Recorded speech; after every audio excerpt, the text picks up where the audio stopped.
Second kind of economic moat, switching costs. Very simple. Does the cost of switching to a competing product outweigh the benefits?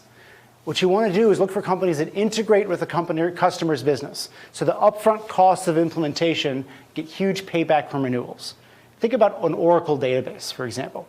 If you're P&G, if you're Citigroup and you're running on an Oracle database, ripping that out is virtually impossible. It's not impossible, but it's really, really, really, really hard. I mean, if you showed up today, I mean, if Google, for example, built an amazing database and showed up to P&G and said, we've got Google Base, and it's 15% faster and 20% cheaper than Oracle's best product.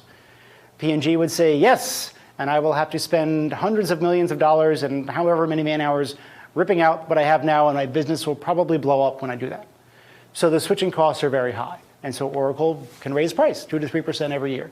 See this a lot with enterprise software companies. You also see it with data processors, people that integrate tightly with the customer's business. You can also sell an ongoing service relationship. So think of elevators. Once you have an elevator in a building, it probably ain't coming out again. And so you get elevator companies like Otis, which is part of United Technologies, Kohn, which is a Finnish company, Schindler, which is German. And their goal is to have a high, what's called attach rate, to attach a service contract to the elevator. Because once that elevator's in there, it ain't coming out again. And so you get this long service relationship. Rolls-Royce. Rolls-Royce typically sells its jet engines on what's called power by the hour. They actually sell it, and then you pay for it based on how much you use it. You don't just pay for it up front and then someone else maintains it. So that's a way of increasing the switching cost. And then you can provide a product with a very high benefit to cost ratio. Favorite example here is a company called Fastenal here in the US.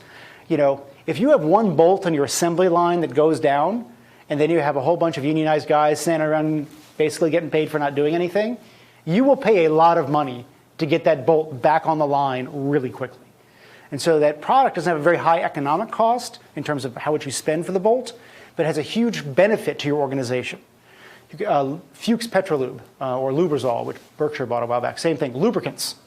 If you have a lubricant that can increase the uptime of a giant mining machine down in a hole by 10%. So you don't have to take it down for maintenance as often, you don't have to take it apart and lube everything, and you get more productivity out of it, and that lubricant costs even 20% more than the competing lubricant, it's such a tiny cost of the overall part of the overall cost of running that machine, why not? So this high benefit cost ratio is really a cool thing to look for when you're looking for businesses with switching costs.